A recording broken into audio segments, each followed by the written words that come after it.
오늘은 출애굽기 20장 9절로부터 11절 말씀을 중심으로 해서 무엇을 위한 주일인가 하는 제목으로 같이 은혜를 나누고자 합니다. 사람은 누구나 행복하기를 원합니다. 불행하기를 원하는 사람은 아무도 없을 겁니다. 자, 그러면 우리는 이 행복을 위해서 무엇을 준비하고 어떤 노력을 하고 있습니까? 문제는 우리가 이제까지 추구했던 그 모든 것들이, 즉 물질이나 세상 부귀영화 그 어떤 것도 우리의 행복을 보장하지는 못한다라는 것입니다. 우리들이 쉬지 않고 돈을 벌고 또 쉬지 않고 자녀들을 가르친다고 할지라도 행복이 보장되지는 않는다라는 것이요. 그렇다면 우리가 행복을 어떨 때 얻을 수 있을까요? 행복은 우리 믿음의 사람들이 하나님의 법에 순종하고 그 하나님의 법을 따를 때 주어지는 것입니다. 왜냐하면 하나님이 세상의 모든 것들을 창조하시고 섭리하시는 분이시기 때문에 그렇습니다. 오직 하나님만이 인간의 생사화복을, 흥망성쇠를 주관하시는 분이기 때문에 그렇습니다. 그럼 이런 하나님이 우리에게 요구하시는 것이 뭘까요? 죽도록 일하는 겁니까? 그럼 그렇게 해야죠. 아니면 주일이고 뭐고 상관없이 내 일만 하면 되는 것입니까? 그렇다면 그렇게 해야죠. 그런데 분명한 것은 오늘 우리들을 향하신 하나님의 뜻은 그렇지 않다라는 것입니다. 엿새 동안은 열심히 일한다고 할지라도 주일에는 쉬라라는 거죠. 쉬란다고 해서 그냥 놀라는 것이 아닙니다. 내 마음대로 내가 하고 싶은 것을 하면서 지내는 것도 아닙니다. 하나님께서 우리들에게 주일을 주신 이유가 무엇입니까?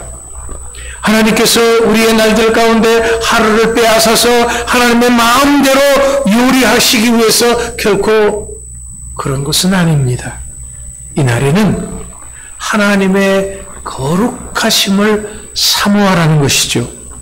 나를 죄악에서 구속하신 그 하나님의 은혜를 찬양하고 예배하라는 것입니다. 그렇다면 하나님께서 왜 이렇게 말씀하시는 것입니까? 그것은 모든 삶의 주관자가 하나님심을 알 때 인간이 비로소 행복할 수가 있기 때문에 그렇습니다. 우리가 하나님의 거룩하심을 닮아갈 때 하나님이 예비하신 은혜와 사랑과 축복을 누릴 수가 있기 때문입니다. 우리가 이런 하나님을 알고 하나님의 거룩하심을 닮아갈 수 있는 방법이 뭡니까? 그것이 바로 하나님이 우리 인간의 행복과 우리 인간의 영혼의 아름다움을 위해서 제정해 주신 주의를 지켜 예배하는 것입니다. 여러분, 하루를 쉴 수 있다고 하는 이 사실이 작은 일 같아도 사실은 말할 수 없이 큰 은혜인 것입니다. 그렇기 때문에 이날은 하나님의 뜻대로 잘 사용한 사람은 언제나 큰 축복과 특권을 누리게 되는 것이고 그 삶이 행복해질 수 있는 것입니다. 오늘 본문 말씀을 다시 한번 보십시오.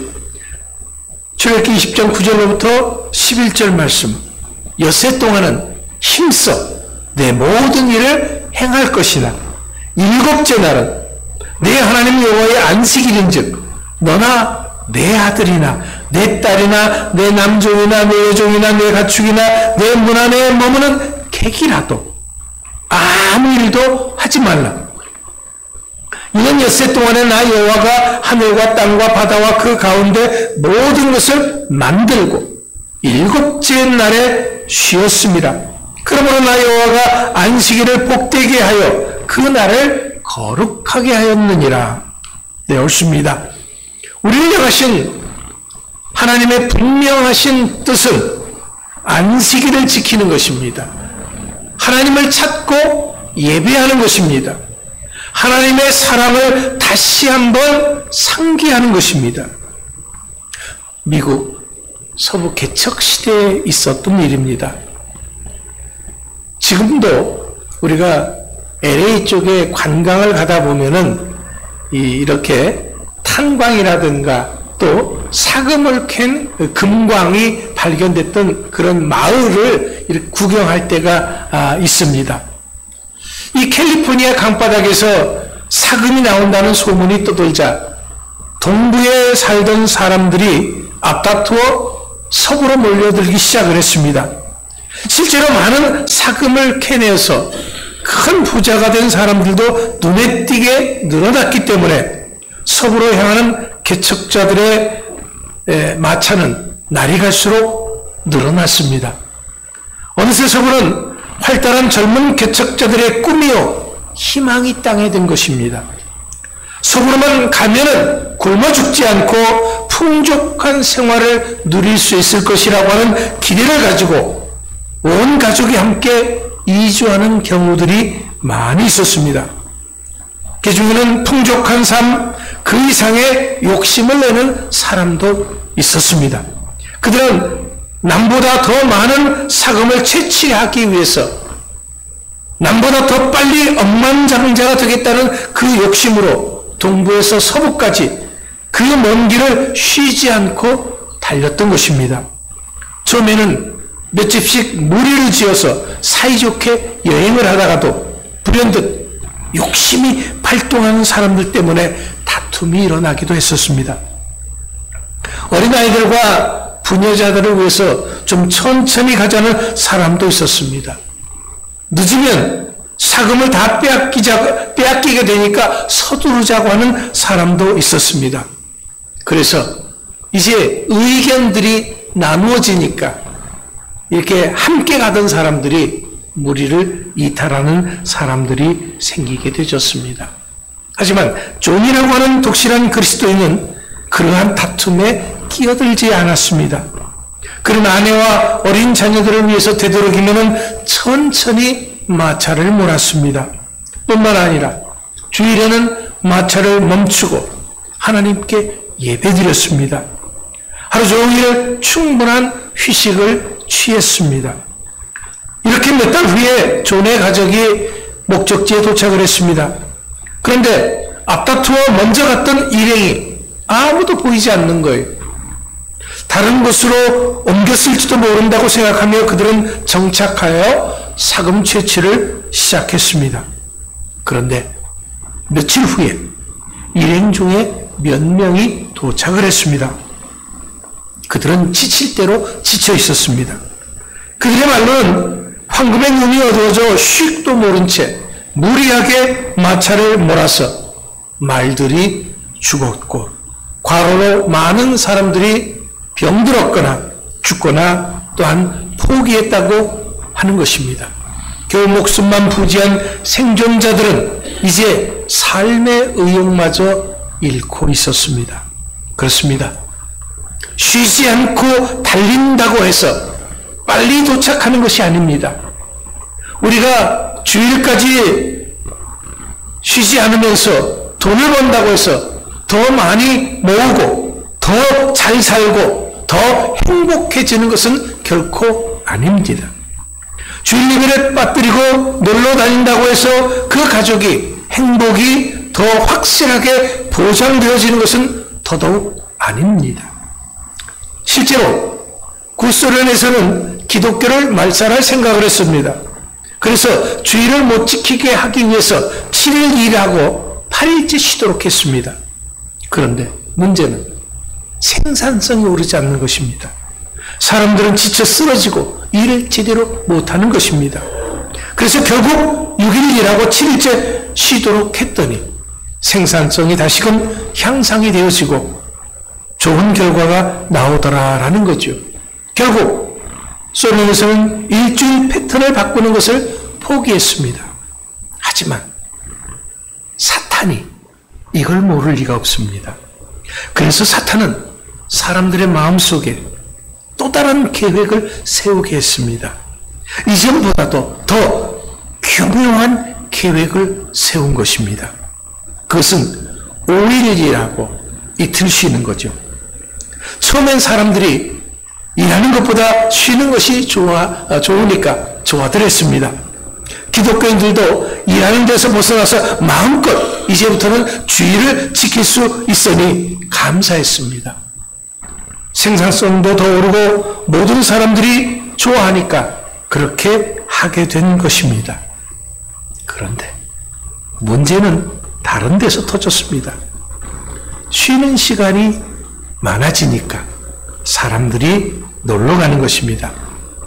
돈을 더 많이 벌게 되니까 돈을 쓸 일이 더 많아지게 된 것입니다. 예, 사탄이 이걸 노린 것입니다. 사탄은 믿음의 사람들조차도 은근히 세상으로 관심을 돌리는데 성공한 것입니다. 믿는 사람들이 처음에는 이틀 쉬는 날이 생기니까 주님의 일을 더 할 줄 알았습니다. 그런데 문제는 사람들이 참 간사하다라는 거죠. 노는 것을 좋아하는 것이 사람입니다.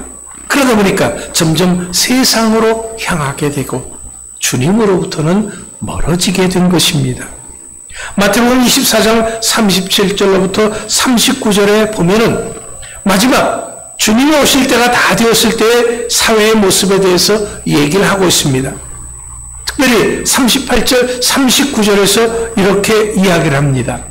노아 전에, 홍수 전에 노아가 방주에 들어가던 날까지 사람들이 먹고 마시고 장가들고 시집가고 있으면서 홍수가 나서 그들을 다 멸하기까지 깨닫지 못하였으니 인자의 임함도 이와 같으리라.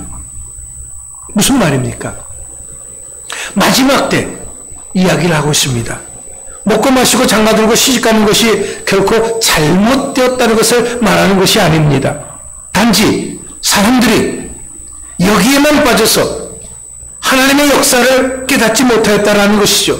분명히 여기에는 주일 예배 드렸다는 것이 없습니다. 하나님의 말씀을 듣고 그 뜻대로 살려고 하는 그런 모습들은 전혀 찾아볼 수 없습니다. 사람들의 관심이 온통 세상 속에만 빠져있는 이것이 오늘을 사는 우리들의 문제이기도 한 겁니다. 일주일은 사람이 만든 것이 아닙니다. 하나님이 정한 겁니다. 인간을 만드시고 세상을 만드신 하나님이 정하신 것입니다. 하나님은 세상의 모든 것들을 이 법칙 안에서 살게 하신 것입니다. 즉 6일이라고 하루 쉬는 것은 하나님의 법칙입니다. 왜? 하나님도 6일 일하시고 또한 7일은 쉬셨습니다. 6일 동안 창조하셨던 것이죠. 그리고 우리들도 그렇게 하라고 하시는 것입니다. 이것은 하루를 쉬면서 창조주 하나님을 기억하라는 것이죠. 오늘의 나를 있게 하신 하나님의 은혜를 감사하며 예배하라라는 것입니다. 전도서 9장 11절 말씀에 이런 말씀이 있습니다. 내가 다시 해 아래에서 보니 빠른 경주자들이라고 해서 선착하는 것이 아니며 용사들이라고 해서 전쟁에서 승리하는 것이 아니며 지혜자들이라고 해서 음식물을 얻는 것도 아니며 명철한 자들이라고 재물을 얻는 것도 아니며 지식인들이라고 은총을 얻는 것이 아니니 이는 시기와 기회는 그들 모두에게 임함이니라. 무슨 말입니까? 모든 일은 하나님께로 말미암는다라는 거죠. 하나님만이 우리 인간의 생사화복을 주관하시고 흥망성쇠를 주관하신다라는 겁니다. 많이 한다고 해서 좋은 것도 아니고요. 적게 한다고 해서 좋은 것도 아닙니다. 모든 것들은 하나님의 법칙 안에서 행해져야 한다라는 거죠. 그래서 전도서의 결론인 12장 13절에서 일의 결국을 다 들었으니 하나님을 경외하고 그 명령을 지킬지어다. 이것이 사람의 본분이니라 라고 한 것입니다. 그렇습니다. 우리 사람들의 본분은 하나님을 경외하는 것입니다. 하나님의 말씀대로 사는 것입니다. 그렇기 때문에 우리는 하나님의 말씀대로 주의를 지키고 예배해야 하는 것입니다. 이제 우리 장로님도 기도하셨지만은 한 해 중에서 가장 아름다운 봄철이 됩니다. 믿음의 사람들에게 봄철은 주일 예배도 빠지고 꽃 구경 가는 그런 철이 아니죠. 우리는 이런 때일수록 더욱더 주의를 거룩하게 지키는 모습이 요구되는 시기이기도 합니다. 봄이면서 사순절이니까 그동안 소원했던 기도도 하고 성경도 보고 은혜도 보충하는 그런 꿈을 꾸는 것은 제가 잘못일까요? 부질없는 꿈일까요? 아닙니다. 이젠 정말 우리가 코로나 시기와는 다른 우리들의 모습이 요구됩니다. 이전과는 다른 우리들이 하나님을 향한 사랑이 요구됩니다. 우리가 이제는 내 방식대로 사는 것이 아니라 하나님의 말씀대로 살겠다고 하는 결단이 요구됩니다. 이젠 정말 우리가 덥든지 춥든지 어떤 날씨에도 불구하고 교회로 모이는 성도들이 되어야 합니다. 그날이 가까움을 볼수록 더욱더 모이기에 힘쓰라고 하는 것이 바로 우리 주님의 당부인 것을 잊지 말아야 합니다. 이를 위해서 더욱더 뜨겁게 주님을 사랑하는 성도들이 되어져야 하고 땀 흘리며 수고하고 일하는 우리가 되어져야 합니다. 찬양하고 기도하는 우리가 되어져야 합니다. 예배하는 우리가 되어져야 합니다. 여러분, 주일 예배는 지친 성도들이 예배를 통해서 치료와 회복과 은혜를 받는 날인 줄 믿으시기 바랍니다. 그 무엇보다도 주일 예배는 나를 구속하신 예수님의 그 크신 사랑을 잊지 않고 감사하고 예배하는 날입니다. 그렇기 때문에 주일 예배를 통해서 우리 가정의 행복이 보장이 되는 것입니다. 그것만이 아닙니다. 주일 예배를 통해서 새로워지는 역사가 있습니다. 주일 예배를 통해서 풍성해지는 역사가 있는 것입니다. 그렇다면 이제부터 우리 주사랑교회 주일 예배는 더 뜨거워지고 풍성해질 수 있게 되기를 축원합니다. 주일 예배가 우리 주사랑교회가 주일 예배가 이렇게 풍성해지고 뜨거워진다고 하는 것은 바로 여러분들의 심령이 그렇게 된다고 하는 것입니다. 오늘 이렇게 주일 예배를 드리는 성도님들의 가정에 하나님이 주시는 행복이 차고 넘치시기를 축원합니다. 기도하겠습니다.